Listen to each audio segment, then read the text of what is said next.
En avant, Match!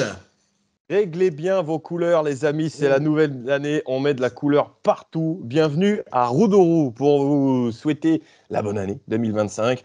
Tous les vœux de bonheur, santé, réussite, but de Jacques Sioué, Hugo Picard, Amadou Sagna, Amine Emia, Brighton Labo et tous les autres. On l'espère pour les Guingampais. Meilleurs vœux, Gaëtan. Comment tu ressors de cette période de fête? Meilleurs vœux à toi aussi, à toutes et à tous. Très bien, très bien. Prêt à repartir pour une deuxième partie de saison. Enfin, finir la première déjà et ensuite la deuxième. Mais voilà, ça s'est plutôt bien passé sur la première partie pour en avant. Donc, avec la Coupe, avec la Ligue 2. Ça amène de l'espoir tout ça en tout cas. Eh ouais, et on va en parler dans ce début d'émission 32 d'en avant match avec un petit point mercato, même si c'est relativement calme. On va parler aussi de ce mois de janvier qui va être assez important pour les Guingampais. Un petit coup d'œil aussi sur, un grand coup d'œil du coup sur Khalidou Sidibé, qui a fait une première partie de saison assez intéressante et qui s'est présenté en conférence de presse avant Guingamp-Dunkerque. On évoquera l'USLD, l'équipe de Dunkerque, très très surprenante cette saison, un petit peu plus tard dans l'émission, et puis on terminera par le point Ligue 2 de notre ami Pierre Junior. Pas de quiz aujourd'hui parce qu'on va relancer un appel, les amis, candidater. On espère des nouveaux candidats. Après, on a toujours les challengers qui sont là peut-être pour retenter leur chance une deuxième fois, pour aller défier Steven, qu'on va bien finir par piéger à un moment donné dans cette émission en avant-match, lui qui est à 8 ou 9 victoires, je crois. Donc, inscrivez-vous, envoyez-nous un message. Vous n'avez pas besoin d'être une encyclopédie, une bible de Guingamp. J'ai juste à être dispo à un moment dans la semaine et à avoir Skype. C'est les deux obligations. Les deux paramètres. Voilà, à avoir pour participer avec nous au quiz d'en avant match. Les vœux. Alors, qu'est-ce qu'on peut se souhaiter, Gaëtan, en 2025? Pas mal de choses. Sans doute déjà de continuer de vibrer à Roudourou comme ça a été le cas là depuis, comme c'est le cas depuis plusieurs semaines maintenant. Il y a eu pas mal de victoires en championnat, il y a eu aussi en coupe. Voilà, de garder cet appétit-là, on va dire, à la maison pour en avant, de rester dans le coup pour le top 5 parce que c'est quelque chose quand même qui est recherché maintenant pour la 4e année consécutive. Guingamp qui a été plus ou moins proche, parfois au niveau des places, parfois au niveau des points. Ce serait bien d'y être peut-être cette fois-ci. Et si c'est pas le cas, pourquoi pas en Coupe de France faire quelque chose de sympa. C'est la première fois depuis 2018-2019 que Guingamp a dépassé les 32e de finale. Il y a un 16e de finale qui se profile à domicile contre Sochaux, club de national. On verra ce que ça donne, mais c'est potentiellement quand même à la portée d'en avant, même si la coupe, c'est la coupe, et son lot de surprise est toujours là, mais pourquoi pas. Donc, on a envie d'essayer de vibrer finalement en Coupe de France à Guingamp. Ça n'a pas été le cas depuis un moment. Donc, voilà, je pense qu'il y a ces trois petits points-là qui peuvent animer 2025. En tout cas, la première partie de 2025. On verra pour la suite un peu plus tard. Je te rejoins sur la coupe. Moi, c'est mon vœu numéro 1. Je veux que l'on vibre dans cette compétition qui a fait l'histoire d'en avant. On va pas vous la refaire. 73, 2009, 2014, 97 aussi. Juste ça, pour vous planter le décor. Parce que c'est vrai que ça fait un moment qu'on n'a pas eu de parcours en coupe. Parce qu'on parle de 2019. Bon, en 2019, on s'était arrêté en 8e contre Lyon. Non plus, On était allé en finale de Coupe de la Ligue, c'est vrai, mais le dernier gros parcours en Coupe de France, c'est 2017 avec la demi-finale, mais dans un parcours un peu comme en 2014, sans grand frisson, parce que Guingamp n'avait éliminé que des clubs hiérarchiquement inférieurs. Donc là, il y a eu Caen, avec cette fin de match mystique, avec la grêle, etc., qui a fait choper une grippe à notre Hugo Picard national. Vous avez peut-être suivi ça. Il est rétabli, il sera sans doute là contre Dunkerque. Voilà, là, il y a Sochaux, effectivement, qui arrive. Peut-être un 8e de finale, on espère. Pourquoi pas faire comme ce qu'a fait Dunkerque à Auxerre, sortir une Ligue 1, voilà. Moi, numéro 1, c'est la Coupe. Deuxième, c'est le Roudourou. On a envie de continuer à vibrer comme ça a été fait sur cette première partie de saison. Et puis en troisième, effectivement, être dans le coup de quelque chose au mois de mai. Soit la Coupe, soit le top 5 en championnat. Et on voit, c'est ce qui revient, on voit le mot Ligue et l'autre 1 à côté de pas mal de vœux des supporters. On a posé la question en conférence de presse à Sylvain Ripoll avant ce Guingamp-Dunkerque. Voici ses vœux pour 2025. Vous parlez sur le plan footballistique, là, je suppose. Ouais. On va se souhaiter de continuer, en tout cas, à vivre des bons moments partagés, à avoir une équipe qui continue à s'investir, un état d'esprit collectif nickel. Et puis, on verra ce que l'avenir nous réserve par rapport à tout ça. Moi, ce que je souhaite, c'est qu'on continue à progresser, individuellement, évidemment, en tant que les joueurs continuent à progresser en tant que joueurs, mais surtout en tant qu'équipe, parce que je pense que collectivement, on peut aller plus loin sur les aspects défensifs, offensifs. Et puis une fois qu'on aura dit tout ça, et qu'on aura fait les matchs avec, je l'espère, un maximum de qualité dans les contenus, ce qui se passe tant en championnat qu'en coupe, puisque maintenant ce sont 2 objectifs qu'on a sur cette deuxième partie de saison. Voilà, mais en tout cas, vivre des émotions positives, des soirées comme on a pu en vivre au Roudourou, avec un maximum de régularité sur la durée de cette deuxième partie de saison. Et puis au-delà du cas collectif, on espère toujours profiter d'Hugo Picard pendant quelques mois, parce que 2025, ça sera vraisemblablement l'année du départ de Picard. Continuer de voir l'éclosion de Siwe, voir d'autres joueurs aussi, des Marronniers, des Emia. Voilà, on espère voir tout ça, mais on a donné donc nos priorités. Et Gaëtan, on va être vite fixé dans ce mois de janvier, parce que regardez le programme qui nous attend, ça va commencer très fort, avec donc Guingamp-Dunkerque demain pour la reprise du championnat de Ligue 2, la dernière journée des matchs allés, puis un déplacement à Annecy, et alors il y a la Coupe de France aussi, et puis on a allongé ce calendrier jusqu'au 1er février, parce que le match aurait dû se jouer le 30 janvier, mais Guingamp-Paris FC a été décalé au 1er février, le samedi soir à 20h. Gaëtan, alors on a vu dans certaines questions qu'on nous a posées pendant la trêve, on disait est-ce que ce mois de janvier va être capital, décisif? Je ne sais pas si on peut déjà employer ces mots, mais toujours est-il qu'il va être important et révélateur. Ouais, parce qu'il va permettre vraiment de savoir si Guingamp peut cette fois accrocher les équipes du haut de tableau. On en a parlé il y a quelques semaines. Guingamp, pour l'instant, face aux équipes du haut, ça n'a pas marché.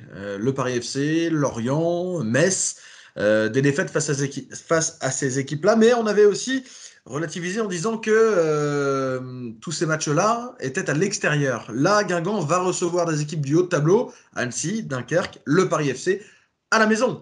Ces matchs-là vont se jouer à domicile. Et c'est aussi là qu'on va savoir si Guingamp... Annecy, hein. Faut y aller. Sauf Annecy, pardon. Dunkerque, PFC à la maison, Annecy là-bas. Mais 2 de ces matchs-là à l'extérieur, à domicile. Cette fois, on va savoir si, en effet, avec la forme retrouvée à domicile, l'élan retrouvé depuis le début de la saison à Roudourou, est-ce que cette fois, à la maison, Guingamp va aussi être capable de renverser ces équipes-là, d'aller vraiment au moins une des deux. Il n'y aura peut-être pas forcément 2 victoires, mais au moins une des deux, d'accrocher quelque chose contre l'autre aussi, au moins dans le contenu. Le résultat, on verra ce qu'il sera, mais le contenu, évidemment, il comptera aussi. Donc, je pense que il y a tout ça qu'il va vraiment falloir scruter de très près, parce que c'est avec ces matchs-là aussi que Guingamp arrivera peut-être à basculer dans ce top 5. C'est bien de battre les équipes qui sont derrière au classement, mais souvent, quand il faut à un moment donné basculer, faut être capable de battre ces équipes-là aussi. Un petit coup d'œil sur le classement. Ici, à l'image, vous voyez que Guingamp est dans le coup, mais il y a un petit break quand même, notamment depuis la dernière journée, avec la victoire en match en retard de Dunkerque. Et puis effectivement, quand on voit les équipes qui sont au-dessus de Guingamp, il n'y a que Laval qu'en avant a battu cette saison. Annecy nul à domicile, Metz, Paris FC, Lorient à l'extérieur, et Dunkerque, donc point d'interrogation, ça sera ce week-end. Les 2 équipes qui n'ont fait qu'un seul match nul, chacune depuis le début du championnat, 10 victoires, 5 défaites pour Dunkerque, 8 victoires, 7 défaites pour Guingamp. Évidemment, Sylvain Ripoll en a parlé de ce mois de janvier important, et il l'a forcément coché un petit peu. Non, c'est pas un truc de journaliste. Alors nous, on n'aime pas non plus, bien évidemment, qu'on évoque ce mois de janvier, parce qu'il y a des échéances. Après, l'échéance qui nous importe forcément, c'est celle de samedi et Dunkerque. Mais ça n'empêche que on sait qu'on a un mois de janvier qui est hyper intéressant, qui va peut-être conditionner une deuxième partie de saison. Donc voilà, mais après on l'aborde comme on l'a fait depuis le départ, c'est-à-dire relativement sereinement, en se réfugiant dans le travail, en essayant de s'améliorer. En tout cas, c'est un constat et c'est pas interprétable. En tout cas, les chiffres, ils sont là. On a chuté au PFC, on a chuté à Lorient, on a chuté à Metz. Annecy, on a fait match nul à la maison. Je parle des équipes qui sont devant nous. Donc, voilà, c'est qu'il nous manque quelque chose. En tout cas, dans ces matchs-là, il nous a manqué quelque chose. Certainement de l'efficacité, parce qu'on les a joués dans une période où on n'était plus très efficace. et puis défensivement, on faisait trop de cadeaux. Donc voilà, en modifiant tout ça, en cherchant à s'améliorer, et en donnant peut-être voilà, des contenus plus solides encore, on verra ce que seront ces nouvelles confrontations. Avec également Rodez et Caen, que l'on n'oublie pas, dans cet espace-là. Surtout que Rodez est sur la forme de sa vie, parce que Rodez est sur la plus longue série d'invincibilité de son histoire en Ligue 2. Je crois que c'est 9 matchs, ce qui n'était jamais arrivé pour l'instant. Et eux qui avaient très mal démarré, on se souvient, 4e journée, Guingamp est allé gagner là-bas, ça faisait 4 défaites d'affilée pour Rodez. Ils avaient gagné le suivant, puis perdu encore les 2 autres. Ce qui veut dire qu'en 7 matchs, il y avait 6 défaites. Bah là, c'est une toute autre spirale dans laquelle sont les Ruténois. Donc attention aussi à cette équipe. Et puis quand on a vu les changements récents, forcément, nouveau coach, on ne sait pas du tout comment ça va se passer, mais du coup, ça amène aussi énormément d'incertitudes autour de qu'est-ce que sera le Stade Malherbe à ce moment-là. On a bien fait de les jouer juste avant, en coupe. Et puis à voir aussi, Lorient, Paris FC et Metz, on les jouera à domicile dans cette deuxième partie de saison. Avec quelle équipe ?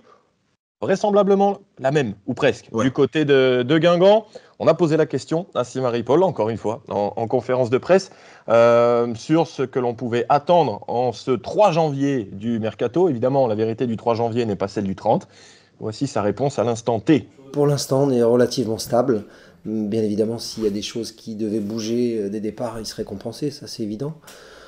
On réfléchit à l'éventualité de prêt concernant 1 ou 2 joueurs qui peut-être n'ont pas le temps de jeu qu'ils souhaiteraient, ou parce que la configuration de l'effectif fait que dans leur secteur, il y a beaucoup de concurrence et que ça ne leur permet pas non plus de se mettre suffisamment en valeur. Donc ça, c'est des choses qui peuvent être étudiées là, dans les jours à venir. Mais autrement, sur les grands mouvements, s'il n'y a pas de départ, il n'y aura probablement pas d'arrivée. Parce que c'est jamais facile de concerner tout un groupe. Parce qu'il y a de la frustration, il y en a dont les temps de jeu ne sont pas suffisants, et on peut le comprendre.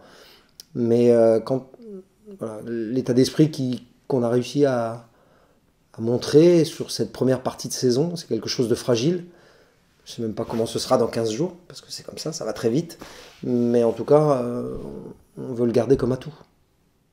Pas d'arrivée sans départ, et si départ il y a, alors sauf si on est attaqué à 10 millions sur Siway ou Picard ou autre, ça serait vraisemblablement des prêts. On a vu cette petite info d'un éventuel départ en prêt, d'une potentielle prolongation de Louvambo et d'un prêt à Sochaux, futur adversaire en coupe, peut-être qu'il jouera ce match avec nous et qu'il finira dans les bagages de Sochaux en coupe.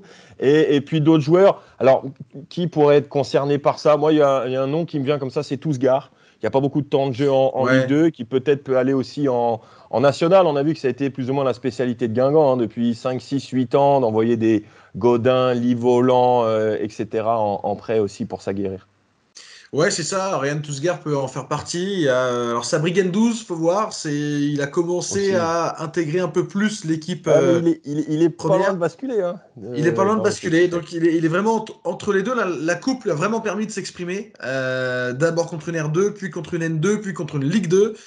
Donc bon, il a gratté un peu plus de temps de jeu aussi en championnat. Il y a peut-être quelque chose à creuser pour lui aussi. Est-ce que ce sera Guingamp sur la deuxième partie ou pas ? Je pense qu'il fait partie des potentiels noms à éventuellement être prêtés. Maintenant, ils ne le seront pas forcément tous. Voilà, faudra voir ce que ça donnera. Mais je pense que ça se situe chez ces trois-là en majeure partie. Ouais. Et puis en termes d'arrivée, alors ça dépend. Si on récupère nos 4 centraux avec Gomis qui a repris l'entraînement, Lemonnier, Ryu, Nahir, pas sûr qu'on ait besoin d'un joueur. Par contre, si par malchance, et j'espère vraiment me tromper, j'imagine qu'il y en a 1 ou 2 qui se pètent en janvier et que ça se compte plus en semaines et en mois qu'en jours. Peut-être que là, ça pourrait bouger du côté de Guingamp, même si le président Legrand a évoqué en point presse après le match de Caen qu'il ne devrait pas y avoir d'arrivée. Encore une fois, la vérité du 3 janvier n'est pas celle de fin janvier. Exactement. Ça va même jusqu'au 31 janvier ou 1er février encore cette année ? J'ai cru même voir 3 février. 3 février. Ah oui, je crois que c'est même un peu plus loin encore. Ouais. Bon. Donc la vérité du 3 janvier n'est pas celle Voilà. du 3 février. Voilà, Exactement. on va terminer là-dessus. Un mot sur un joueur qui joue quasiment tous les matchs, mais dont on a finalement très peu parlé cette année. C'est Kalidou Sidibé, qui joue tous les matchs quasiment en tant que titulaire. On a l'impression que Louisière Sidibé sont les deux premiers noms couchés sur la feuille de match, entre autres. Et on a vraiment eu l'impression, Gaëtan, de voir un joueur qui progresse. On va reparler de quelques actions majeures de Sidibé dans ce début de saison, mais voilà, ça fait partie, alors non pas des irremplaçables, mais des incontournables de ce 11 guingampais. Ouais, parce que il a une certaine emprise sur le jeu quand même. C'est un joueur déjà qui, faut le souligner par rapport à l'année dernière, prend moins de jaunes aussi. Je trouve Oui. c'est un joueur qui est moins averti. Hein. Souvent, il se maîtrise un peu plus sans doute là-dessus. On le retrouve de temps en temps face au but. Il a marqué contre Annecy par exemple. Il a délivré 2 passes décisives. Et c'est surtout dans ce rôle-là, de passes décisives ou d'avant-dernière passe ou d'avant-avant-dernière. En tout cas, d'être un des joueurs à l'origine de beaucoup d'actions dans l'avant. Je trouve que là-dessus, il a vraiment passé un cap. En tout cas, il a progressé. Alors, la comparaison, elle est peut-être exagérée, mais il me fait souvent penser, dans sa prise de balle, deux, trois foulées et le décalage qu'il peut faire à droite ou à gauche, à Younous Sankharé. On avait l'impression, enfin, on a pu voir ça des fois avec Younous Sankharé aussi, alors il y a 10 ans, mais Sidibé qui a cette capacité, je trouve, à prendre le ballon, à exploser sur 10, 15 mètres, 20 mètres, et derrière à faire le très bon choix pour Picard, pour Sagna, ou ça dépend qui se trouve sur les côtés à ce moment-là, régulièrement sur Picard quand même. Et je crois que c'est Picard d'ailleurs qui l'a évoqué il y a pas très longtemps dans un après-match où il disait que il se positionne aussi, en fait, c'est vraiment quelque chose de travailler, quoi. Il se positionne par rapport à la prise de balle aussi de Kalidou Sidibé. Et très souvent, on voit ces décalages trouvés et initiés au départ par Kalidou Sidibé. Bon, il y en a deux qui me viennent en tête. C'est le dernier en date, sur le fameux but de Voilà. Picard sous la grêle. C'est Sidibé, après un double contact magnifique, qui écarte sur Picard. Et puis, sur le but de Siwe à 10 contre 11 contre Amiens, c'est Sidibé qui lance Picard, qui centre pour Siwe. Sidibé, cette saison, c'est 18 matchs sur 19, toute compétition. Le seul match raté, on s'en souvient, c'est à Serquinina-Sandre, où je crois qu'il avait pris un carton jaune gratuit pour être suspendu. Un but contre Annecy, 4 passes décisives, dont la dernière Ouais, en comptant sur la Picard coupe, ouais. contre Caen, et 4 cartons jaunes seulement en Seulement. 18 matchs pour Kalidou Sidibé, qui s'est présenté en conférence de presse. On écoute le géant malien en conf de presse. Ouais, le coach, j'ai une bonne relation avec lui. C'est un coach, c'est un bon coach qui est à l'écoute, qui me fait progresser, moi et tout le monde. Et puis voilà, on a une liberté, on a une certaine liberté même dans le jeu. Oui, bien sûr, je peux me projeter. Il m'a jamais enlevé ça. Après, pas n'importe quand aussi, parce que moi, j'aime bien aller à chaque fois. Et dernièrement, il me l'a rappelé que fallait pas justement aller à chaque fois. Et puis voilà. Après, il me demande d'être tranquille en vrai, comme tout coach m'a toujours demandé, de rester tranquille, de rester serein, de pas m'exciter pour pas prendre de carton justement. Dans le jeu, je suis un peu plus réfléchi, je dirais, parce que quand on ressort le ballon, faut être bien positionné et tout. Je pense que c'est plus ça qui est le changement, je dirais. Ouais, je prends beaucoup moins de cartons. C'est une bonne chose, j'espère que ça va continuer. Et ouais, comme je vous ai dit, je suis plus réfléchi. Donc forcément, ça aide et je prends moins de cartons. Sylvain Ripoll aussi a parlé de ce qu'apporte Kalidou Sidibé, de effectivement sa faculté à jouer vite vers l'avant. Il en parle. Et puis, il se souvient aussi très bien de son geste magnifique contre Caen pour lancer Hugo Picard. Vous avez bien vu. C'était exactement ça. Ouais, et puis après, il faut résister à la charge, parce que le double contact, c'est une chose, mais il y a quand même 2 joueurs de Caen qui arrivent. Et là, il faut avoir les moyens athlétiques de réaliser le geste technique sous pression. Et ça, c'est aussi hyper intéressant. Et puis après, il n'y a pas que ça. Derrière, il lâche le ballon au bon moment. Il attend que l'appel des attaquants fixe les défenseurs pour mieux libérer Hugo sur le côté. Donc, voilà, il y a de la réflexion dans le jeu. Il y a aussi cette volonté de s'inscrire dans un collectif qui est important pour un joueur à ce poste-là. Ce qu'il nous apporte, il nous apporte beaucoup de choses. À la fois, tout le monde parle de sa densité athlétique. Et c'est une réalité. Mais il nous apporte aussi beaucoup de technicité, ce qui est surprenant pour un joueur de ce gabarit-là, mais c'est quelqu'un qui est très très à l'aise avec le ballon, qui a une idée du jeu qui est tournée vers le collectif. Vous voyez souvent, c'est un joueur qui joue une deux touches, qui libère le ballon très rapidement et proprement surtout, qui est capable de contrecarrer le pressing par sa faculté à garder le ballon sous pression. Ça, c'est aussi très très important. Et puis, on l'a vu sur le deuxième but contre Caen en Coupe de France, il est aussi capable d'éliminer, de percuter. C'est quelqu'un qui est à la fois bon avec le ballon, mais aussi puissant et il est capable de casser les lignes par la conduite et de délivrer des bons ballons derrière. Donc, ça fait beaucoup de qualité, déjà tout ça pour un joueur. Après, il peut progresser encore dans sa dernière passe, dans sa capacité à voir plus loin, dans son jeu long. Voilà, c'est aussi des axes d'amélioration qu'il se fixe et qu'il doit se fixer pour devenir encore plus performant. Mais en tout cas, c'est quelqu'un effectivement d'important pour l'en avant. Voilà, Sidibé qui, moi, il y a une image que j'ai de lui dans cette saison, c'est la capacité qu'il a eue, je trouve, à se démultiplier contre Amiens quand on était à 10 contre 11. On n'a jamais vu l'infériorité numérique de Guingamp parce que lui et Picard notamment avaient fait énormément de bonnes choses en infériorité numérique. Et puis, Ripoll le disait, Sidibé, il progresse aussi dans, je dirais, le prolongement des matchs, sur sa régularité tout au long du match. C'est vrai que quand il y a un changement régulièrement à Guingamp ces derniers temps, c'est plutôt Louisère qui sort, le capitaine, que Sidibé. Ça prouve peut-être aussi que physiquement, mentalement, sur 90 minutes, là aussi, il a franchi un cap.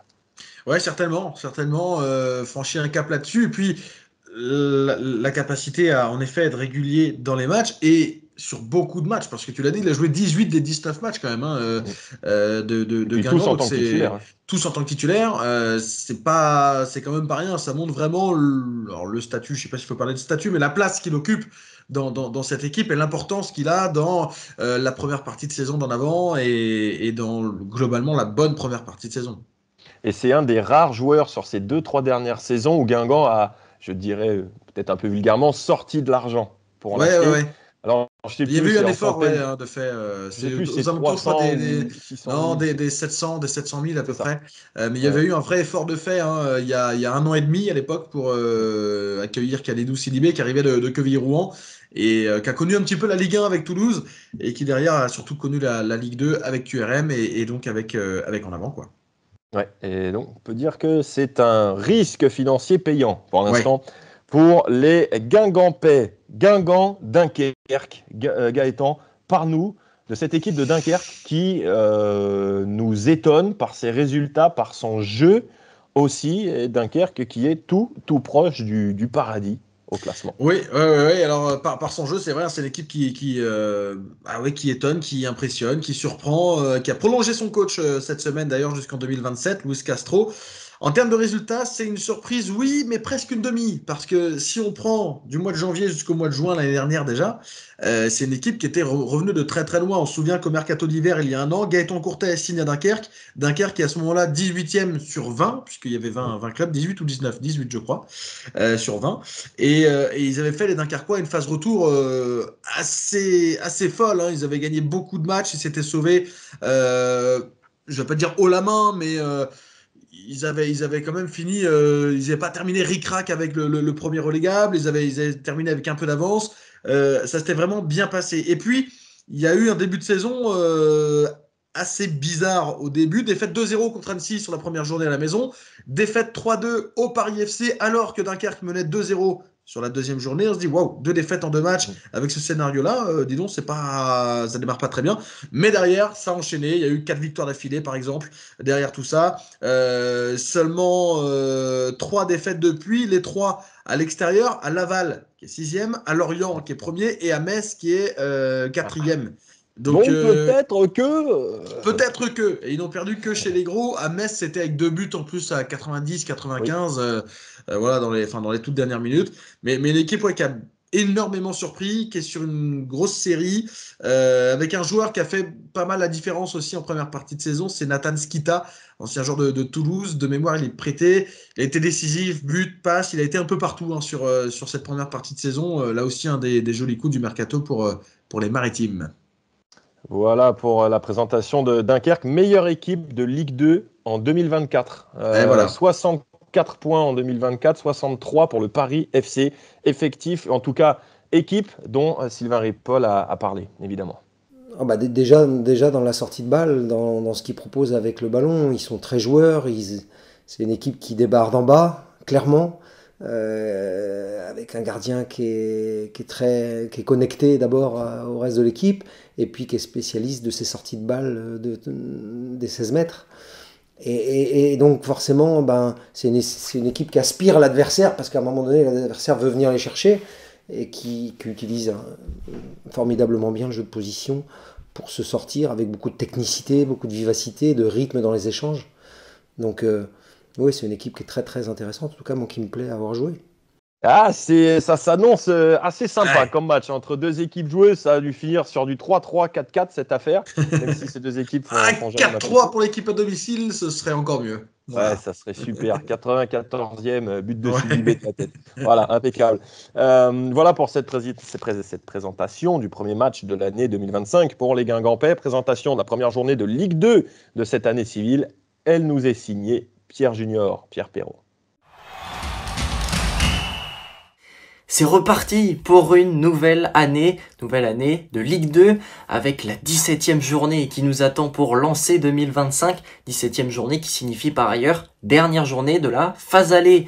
Celle-ci qui se jouait habituellement avant les fêtes se jouera désormais au retour des vacances. Jetons donc un coup d'œil sur les matchs qui nous attendent ce week-end, à commencer par l'habituel multiplex du vendredi soir avec Ajaccio face à Annecy, Amiens contre Troyes, Caen accueillera Clermont, Grenoble face à Bastia, le Paris FC défiera Martigues et enfin Rodez affrontera le Red Star. Ça se poursuivra évidemment samedi avec Guingamp-Dunkerque à 14h.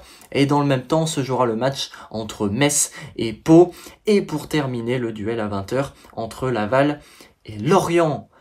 Lorient qui a passé les fêtes en tête de la Ligue 2 après son succès 2-0 contre le Paris FC. C'est l'équipe qui impressionne le plus depuis le début de la saison. Meilleure attaque et deuxième meilleure défense du championnat. Ils vont tenter de conserver leur fauteuil de leader sur la pelouse de Laval. Une équipe qui a parfaitement géré sa fin d'année 2024, invaincue depuis le 1er novembre dernier et encore en lice en Coupe de France. Les Lavallois sont actuellement 6e du championnat de Ligue 2 à 2 points seulement du premier barragiste. Réussiront-ils à vaincre l'Ogre Lorientais? La réponse samedi à 20h. Et pour clôturer cet instant Ligue 2, on va jeter un coup d'œil sur le classement vous avez pu voir la lutte intense en haut de tableau avec Pierre et Gaëtan. On va voir ensemble que c'est aussi intense en bas de tableau avec, vous le voyez, des équipes que l'on attendait plutôt en première moitié de classement comme le Stade Malherbe-Caen, Clermont ou encore Ajaccio qui se retrouve dans une position assez délicate. Et bien que cela semble compliqué pour Martigues, déjà distancé, on observe que 6 équipes se tiennent en seulement 3 points. Rien n'est encore joué, bien sûr, puisque nous ne sommes qu'à la mi-saison, mais ces équipes devront batailler pour éviter une relégation en fin de saison. Merci Pierre pour cette petite présentation de cette première journée de 2025 et donc dernière journée des matchs allés. Gaëtan, c'est toi que l'on retrouve demain. Ouais. De bonne heure et de bonne humeur, match à 14h, prise d'antenne 13h45 sur à la Guingampaise, avec l'après-match aussi en zone mixte. Continue sur ta lancée de 2024. Le peuple guingampais te le demande. Je vais tout faire pour. On va essayer d'aller chercher une nouvelle victoire, ce serait bien. Puis ça lancera bien tout ça. Bon, superbe. Merci en tout cas Gaëtan pour cette première édition d'En Avant Match qui fête ses 1 an. Alors, je ne sais pas si c'est jour pour jour, mais on avait commencé en janvier 24 avec le Guingamp-Rennes en coupe. Le 7 janvier. 7 janvier. Ouais, parce que Guingamp-Rennes, c'était le 8. Eh ben voilà, bientôt le premier anniversaire dans l'avant-match. On va faire un barouf énorme. Merci aussi aux visiteurs et aux visiteuses du stade durant Noël, c'était super. Ça a cartonné, c'était plein à ras-bord à chaque fois, guichet fermé à Roudourou. Et puis eh bien, on se retrouve donc la semaine prochaine pour le en avant-match qui précédera le déplacement d'en avant à Annecy. Guingamp, PS Guingampais, bonne année, bon match.